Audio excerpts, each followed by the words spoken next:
So ngayon mga bay, palit tayo ng fuel filter dito sa fuel lagi sa fuel filter niya dito mga bay, sa tangke natin dito sa fuel pump niya. So palitan natin ng bago mga bay, kasi ito tagal na rin natin nakalina. So pang dalawang palit ko na to ngayon mga bay. So ito yung palit natin na fuel filter.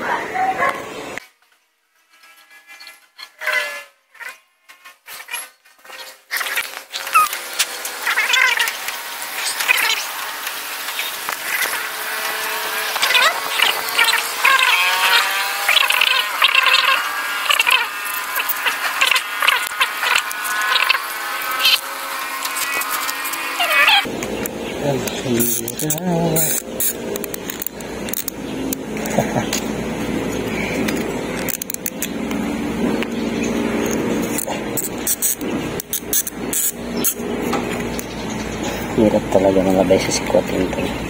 Pang isa dito. Ito pong huli.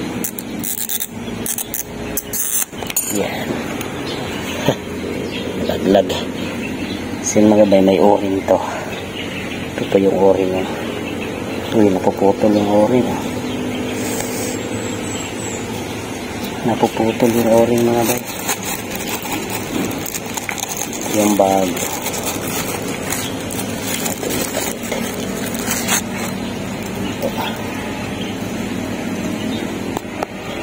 So tagal ko na ito binili mga bay.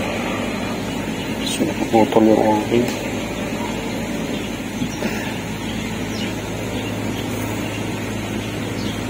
Hindi alam kung gagana pa ba ito mga bay. Naputol yung o-ring.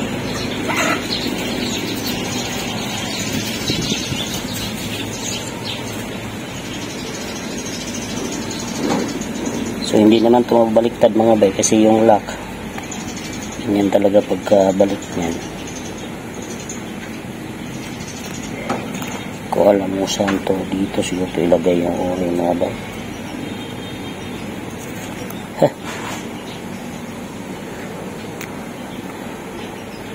Dito ba yan? Siguro ganun. Dito lang natin yan ipasok mga bay. Delikado pag balik natin. Hindi talaga yan mabaliktad mga bay, kasi mabaliktad yan, hindi yan maikabit. So, tignan mo kung mabaliktad. Dapat yung butas talaga yung ganyan. Yung butas ganyan. Kakabit talaga yan dito mga bay. Ganyan siguro yan. Limutan ko na.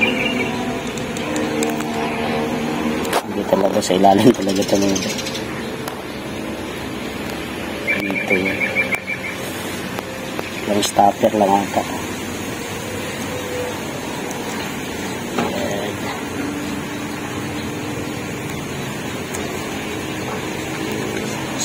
Sabay lang. Yung pinakamahirap dito pagbalik.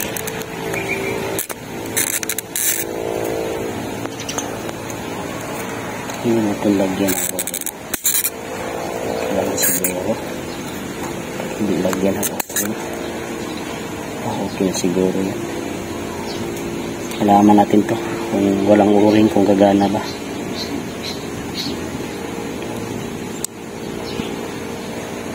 Tingnan natin. So mga bay, kabit natin, ibalik mga bay ngayon. So ito na po, ibalik na natin. So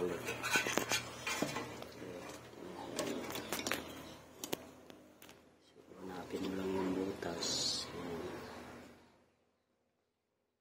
Butas. Ganyan siya.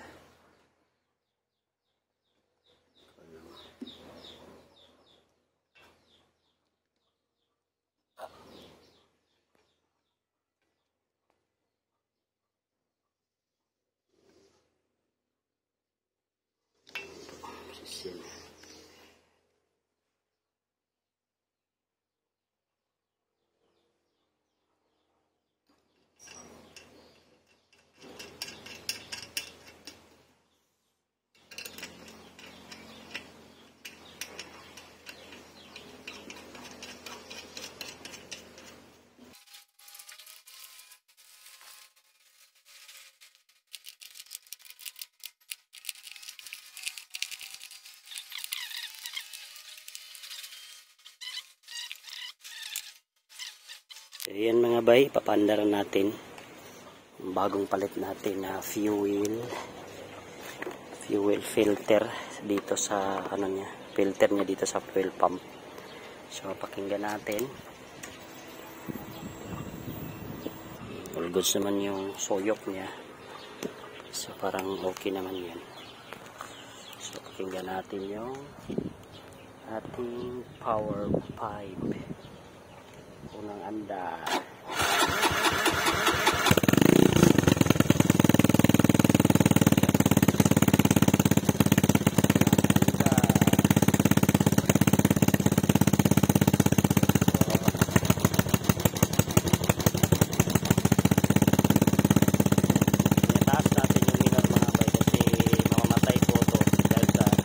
Holes na yung injector natin, kaya mamaya na natin ibaba pa pag parang uminit na siya mga bay ng konti.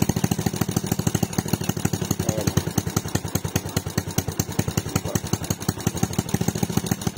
Okay po.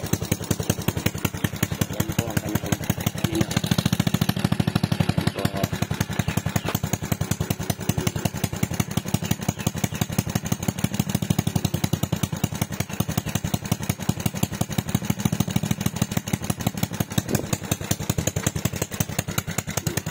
Piti lang agi mga bay na. Yan lang. So ilagay ko rin doon ang kilometrahe mga bay sa thumbnail natin para malaman natin kung kailan tayo papalit ulit ng fuel filter sa ating fuel pump. So ito po yung kilometrahe natin, 32,402. So yan po. So, yan lang, madali lang magpalit ng fuel filter. So, hindi naman mahirap mga bay. So, hindi naman siya mahirap magpalit ng fuel filter. So, yung ano niya, yung tawag doon, o-ring, hindi ko na binalik mga bay. Okay naman, wala namang problema. So, yan mga bay. So, yan lang po ang ating masishare. So, kunting vlog lang yun. So, sana may matutunan kayo doon kung paano magpalit ng fuel filter sa ating fuel pump mga bay. Let's go!